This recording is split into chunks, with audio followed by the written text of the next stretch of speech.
Reluctant Fangirling and Other Seductions by Madrigal-in-Training. Fangirl. I'm really sorry about this, but I've decided to become your fangirl. The young blonde girl really did look repentant. My fangirl? Shisui was understandably confused. Yes, and I think it's only fair to warn you beforehand. Shisui stared at her. She was the Hokage's daughter, so he probably shouldn't call her crazy. Why do you want to be my fangirl? Naruko sheepishly rubbed at the back of her neck.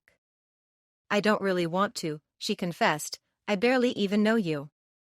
But all of the girls at the academy are forming puppy crushes, and my friends will think it's weird if I don't act silly over some boy too. Puppy crushes? He was starting to get a bad feeling about this. On Sasuke Uchiha, she clarified, it's starting to get ugly too. Just yesterday, my friends Sakura and Ino got into a fight over him, and now they're not talking to each other anymore. If I don't admit to liking somebody, then they'll assume that I have a secret crush on Sasuke, and my friendships will be in jeopardy. Why don't you have a crush on Sasuke too? Shisui was genuinely curious. His cousin had certainly griped about the females of his class enough. Naruko shrugged. I just don't. He looks a little girly, to be honest. And I don't think he's worth risking my friends. Shisui laughed. You have a good head on your shoulders. So, why'd you pick me as your target? You're good-looking enough that they'll believe me. Naruko smiled. You're not in my class, so I won't have to pretend very often. And you seem like a laid-back type of guy, so hopefully you wouldn't mind playing along? Shisui arched an eyebrow. And if I agree, not that I have, mind you, but if I do decide to follow along on your scheme, what would that entail on my part? Oh, you don't have to do much at all, she replied earnestly. I'll blush and stammer around you in public, and you just have to look mildly annoyed sometimes. Maybe make that HN sound, you Uchiha seem to like so much. It won't be very often since we move in different age groups, and I'm not the giggly, squealing type of fangirl anyway. He had one last concern though. Your father? Where do you think I got the idea from? Naruko rolled her eyes. He's too relieved that I don't like Sasuke to be mad about it. So, what do you say? Will you be the unwilling recipient of my affections? Shisui grinned. Stalking. Naruko. The girls and I are going to see Sasuke train with a Fuma Shuriken. It's going to be so cool. Do you want to come? Ino Yamanaka, childhood friend and sensible kunoichi in training when not in the presence of a certain mutual classmate, asked. She was leading a group or hunting pack, as Naruko privately termed it of preteen girls, as she smiled cheerfully at the other blonde.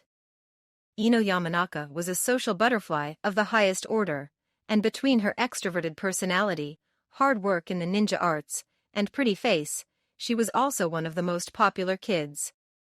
Despite said popularity and clear desire to go watch Sasuke, Ino always made time for Naruko, and tried to drag her along on her many social pursuits. It was something that Naruko would have appreciated more if boy watching wasn't involved.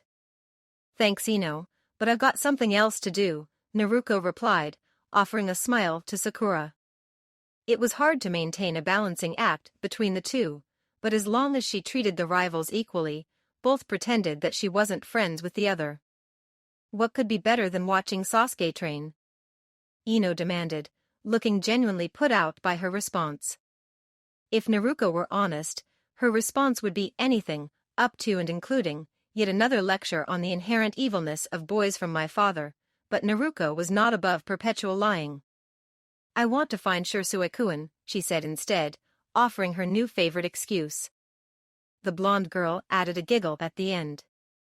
If I'm lucky, he might be practicing water walking again. Ino nodded approvingly. I can't wait until Sasuke has to practice advanced chakra control while shirtless, she sighed.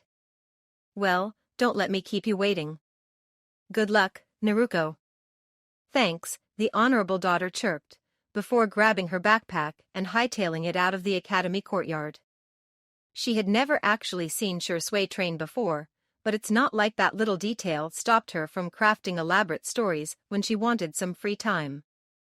Boy stalking, or pretend boy stalking at any rate, offered a wealth of new opportunities for Naruko. It served as a polite excuse to avoid social engagements with her peers, forced her to seek out secluded grounds that were better put to her own training, and gave her a legitimate reason to call Sasuke the lesser Uchiha. Normally, Naruko would exert the bare minimum of effort possible towards looking for Shisui, because Ino was definitely a rising information specialist, but she needn't bother now. The girls were busy with Duckbutt Bastard, and she had an excellent scroll on Fuinjutsu bindings that was just begging to be opened. So Naruto tree jumped her way to a secluded forest clearing by a stream that the Naka River branched off to, and was soon happily engrossed in her esoteric symbols. Ironically, it was this very peaceful sanctuary that Shisui Uchiha stumbled into less than an hour later. Naruko's ears pricked back at the muffled thump of wood against wood, and she looked upwards, only to blink owlishly at the figure above her. Swinging his legs against the tree branch, grinning down at her, was a teenage boy wearing a form-fitting chunin vest over a ridiculous high-collar shirt. One could tell that the Uchiha had no friends in their village, because no true friend would allow them to dress that absurdly. "Hello Naruko-chan," Shisui greeted. "What are you doing here, on Uchiha grounds?" "I was stalking you," Naruko informed him, "admiring your unattainable beauty from afar, basking in your glory, and vainly hoping that you will one day notice me, despite our age difference, social circles, and lack of personal interaction." "I see," the Uchiha nodded solemnly. "Wouldn't it help your cause if you were searching for me more actively though? Maybe frequent my usual training grounds?" Naruko scoffed. "Please, Uchiha. Leave the fangirling to the professionals. I clearly know what I'm doing. You're here right now, after all." "An excellent point," he conceded. "You must be some type of seer. So what are you reading?" Naruko tipped the scroll forwards so he could catch the writing. "I plan to use it to capture you." "Neat," Shisui said brightly, jumping down on the grass and sitting next to her. "And what will you do when you have me at your mercy?" "I don't know." She looked like she was fighting a smile. "I haven't gotten that far yet." "Well, I'm very ticklish, so you can start off there," Shisui suggested. "Just make sure you don't look me in the eyes. My Sharingan is advanced enough to put you under a genjutsu through visual connection alone. You could probably use your chakra in a number of ways to escape from my bindings," Naruko pointed out. "You're right," the dark-haired teen frowned, "and that would put a crimp in your plans to ravish me, won't it? Here, let me show you how to draw a basic chakra suppression seal." Chocolate. It was Valentine's Day, and Naruko was busy in the kitchen. Her mother was next to her, and they were busy cutting, mixing, and molding a basket full of homemade chocolate. Each heart-shaped chocolate would be drizzled in vanilla, peppermint, or green tea sauce, and brushed with the lightest covering of cocoa powder. It was Kushina's personal recipe, and every year, without fail, mother and daughter would make a batch together. And every year, also without fail, her two san, Kakashi and Jiraiya Kufa would storm into the house and eat every single treat. Naruko would be left behind a mere pittance of chocolate, and not repaid in the least, with the store-bought excuses her sheepish male family members would give her on White Day. But this year, Naruko had a plan. "Kai-chan, can I take a few of these for, someone else?" she asked quickly, looking down at her feet.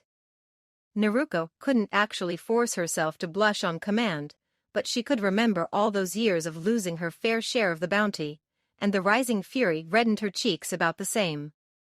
"Someone else," Kushina repeated slowly, before a wide smile crossed her face. Abruptly, she burst into a squeal, and glomped her daughter into a hug. "Oh, Naruko, of course, you can. Who do you want to gift this to?" "I don't really want to say," Naruko answered hurriedly. At her mother's drop in excitement, she added, "I, don't want Tusan to find out." "Yeah, since, Kushina held up a hand to stop her. "Say no more," the redhead nodded understandingly. "I completely understand, sweetheart. I'm so glad that you didn't take all of your Tusan's lectures seriously. I was beginning to worry you'd follow Kakashi's example, and never give me grandchildren. But, Kushina added, pouting down at her, you'll tell your beloved, trustworthy, and totally awesome Kaa-chan everything later on, won't you? Yes, Kaa-chan. Naruko nodded obediently, and held out her hand. You don't have to wrap them or anything. A paper plate will be fine. Nonsense, Kushina said hotly, Valentine's Day is special, and this will be your very first time giving chocolate to a boy. I have plenty of tinfoil available and this kick-ass orange wrapping paper with adorable little kunai designs. We can add an orange ribbon, and well, maybe not a card, since you don't want to come off as too strong. Oh, I have the best idea. Her mother suddenly spun around to face her, a glint appearing in her eye. The poor dear will be terribly embarrassed if you ambushed him with chocolates at the academy. In my days, only Minato was happy to receive them. That one time Makoto signed my name off on her gift, and he was girly and totally unreliable. You should go and give him the chocolates now. Kazan, I don't really think that's the best idea, Naruko began, but her mother would not be denied. Ignoring each one of Naruko's increasingly desperate protests, Kushina deftly wrapped up the chocolate, tossed her unwilling daughter outside, and gave her firm instructions to place it directly into the hands of her crush. Had Naruko a different mother, she would have hidden away somewhere for a few hours, eaten the chocolate, and came home with a tale to prove otherwise. However, Kushina had seals to monitor heart and adrenaline levels in her home, and was notoriously impossible to lie to directly, so here, the sullen voice was accompanied by a box of chocolate shoved in front of his nose. Happy Valentine's Day. Shisui placed his kunai away, and accepted the garishly decorated package. Don't you think you're taking this fangirling a little too far? No, Naruko answered, now give it back to me. Why? Shisui asked curiously. Naruko's eyebrow twitched in mutiny. So I can eat my chocolates, she hissed. The Uchiha's eyes suddenly glittered with wicked humor. But they're not your chocolates, Shisui countered, they're mine. He neatly teared open the package to reveal a dozen delectable sweets. Now, Shisui was no Itachi, but even he couldn't resist such a confectionery delight. Naruko gaped, in inarticulate fury, as Shisui picked up one of her candies, and plopped it in his mouth. As the Namake's heiress barely held back her full-body tremors, the Uchiha prodigy chewed slowly, savored the chocolate, and swallowed. This is really good, Shisui said in surprise. I had no idea you could cook Naruko-cha-dai. And Naruko tackled him. 1 month later, to the exuberant delight of the female academy students, the confused surprise of the male academy students, and the horrified astonishment of one Uchiha Sasuke, Shisui no Shunshin appeared in the classroom. He ignored Irika's bemused stare, resolutely marched up to the top aisle, and placed a massive basket of clearly homemade chocolates on a confused blonde's desk. They're not as good as yours, but I did try my best, he said apologetically. Happy White Day, Naruko-chan. Chunin. So, I hear you're trying to become the fastest ninja in the world. Shisui smirked at her. Here to tell me that I'll never take your father's title? Naruko scoffed. Hardly.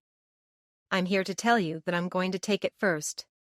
She didn't know when her private training grounds had become his, or when his sanctuaries became hers, or when the clearing by the burbling brook became theirs, but that may have been because Naruko never thought about it.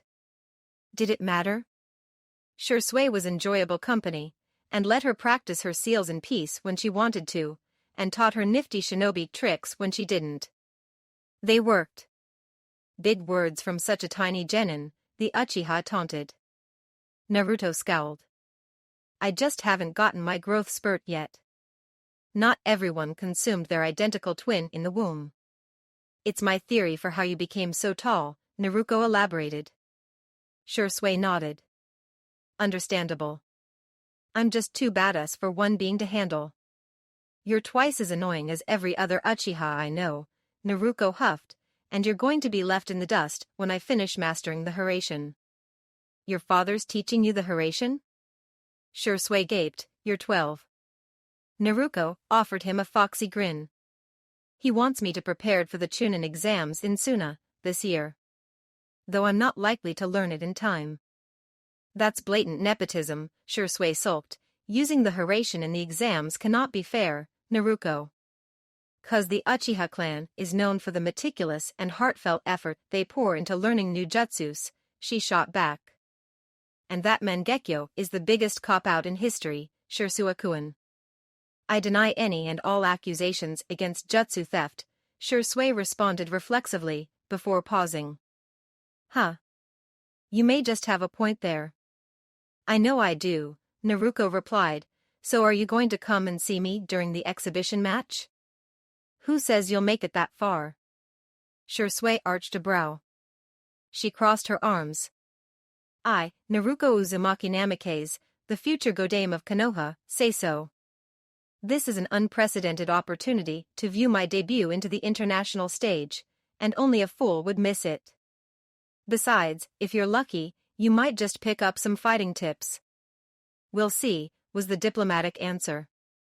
In the next 2 months, Shisui filed for vacation time, and filled out a request for a travel visa. He sat in the second row, left center seat during the rounds. Naruko progressed to the semifinal match, lost against a genin from Kumo, and didn't make Chunin, but Shisui took her out to ice cream anyway. "Only 1 cone though," he insisted, because ice cream in Suna was expensive. Date: Tucson needs me to attend some fancy dinner party for nobles. Naruko's tone made it clear exactly what she thought about that idea. "Doesn't he usually send you off on missions when those come around?" Shisui asked, feeling too lazy to lift his head and look at her, but not lazy enough to pretend sleeping. Not that it would work. Naruko was scarily accurate at reading his facial expressions. "Yeah, but I'm 16 now, which means more people are pressing for me to go," Naruko scowled. "Probably so they could push random sons and grandsons in my direction in the hope of fostering an alliance with Tuchan. I don't know why they bother." "Your father would never stand for it," Shisui agreed. "Is he still telling people that you're undergoing training to become an eternal Miko?" "Everyone knows that Tuchan's living in his own delusions." Naruko made a face. "Kasan says that if I don't have a date, then every boy will demand that I dance with them." "Okay," Shisui drawled, closing his eyes and enjoying the sunlight against his face. "Good luck?" Naruko walked closer to his resting spot, and plopped down beside his prone form. A second later, Shisui felt torn bits of grass littering his face. His nose twitched. It was a little ticklish. "Well?" Naruko's voice was impatient. He raised a hand to brush the grass off. "What?" He sounded confused. "This is when you gallantly offer to be my escort for the evening," she told him. Shisui considered it for a second. "No, thanks." Naruko poked him. "Shisui. I hate stuffy parties like that," he complained. "Force Kakashi to be your date instead." "Aniki took a mission right before Tuchan told me," she huffed, "the traitor." "Then you have my sincerest sympathies, Naruko-chan," Shisui smirked, "but being a Hokage is more than being able to wear fancy robes and having the right to call yourself the strongest ninja in the village. Sometimes you have to do the hard things. Sometimes you have to dance with the daimyo's lecherous grandson with the pig snout, beady eyes, and food stains. For Konoha, a Kage is also supposed to have support from her loyal ninja." Naruko poked him again. "And as your future leader, I demand that you agree to be my date." Shisui considered it again. "No." Naruko sighed. "Name your price." The grin that just spread across the handsome Uchiha's face was positively gleeful. 2 weeks of home-cooked dinner, with at least 2 meals being sukiyaki and the Uzumaki special tempura.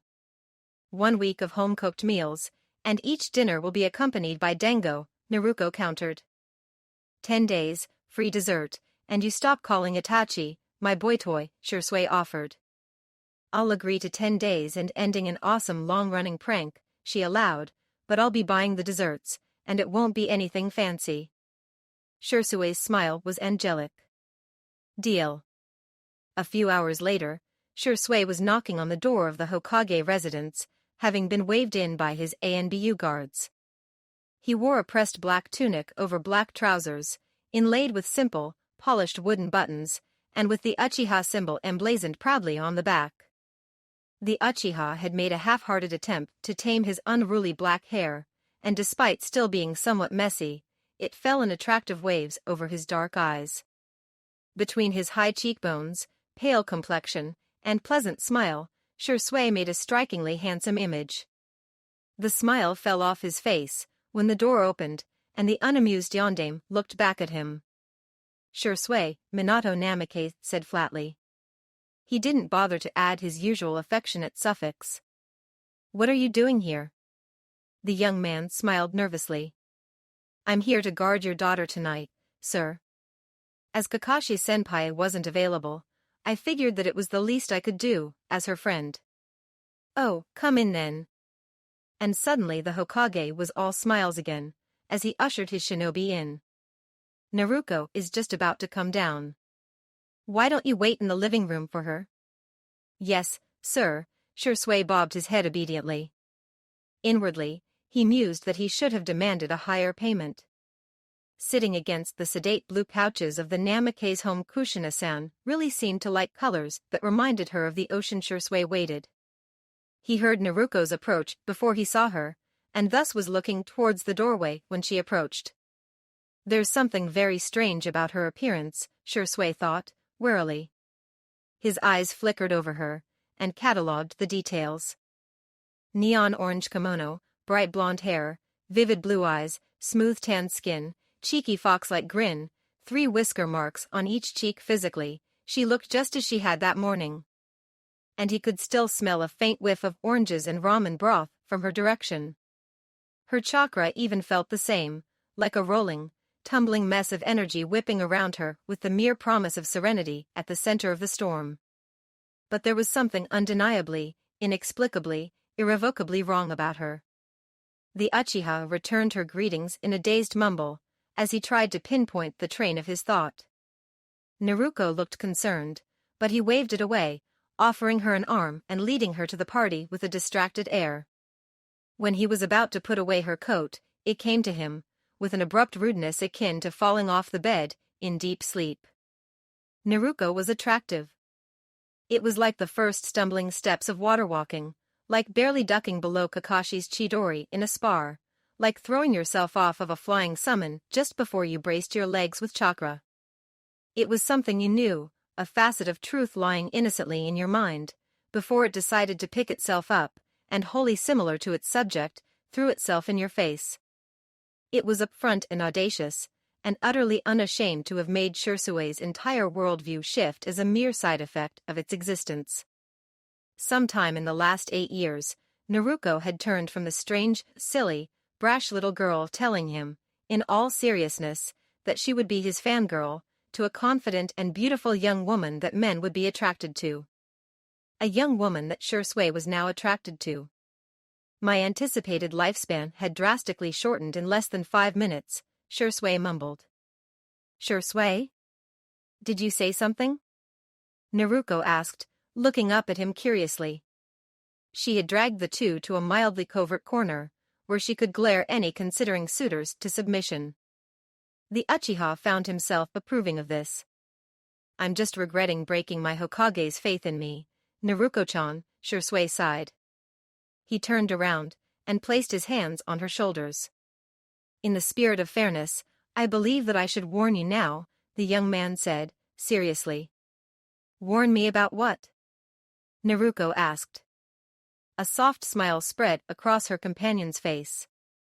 I've decided to become your fanboy, the Uchiha answered. The end. Go support me on Patreon for more fan fiction that includes adult content as well. The link is in the description and like everywhere on my channel.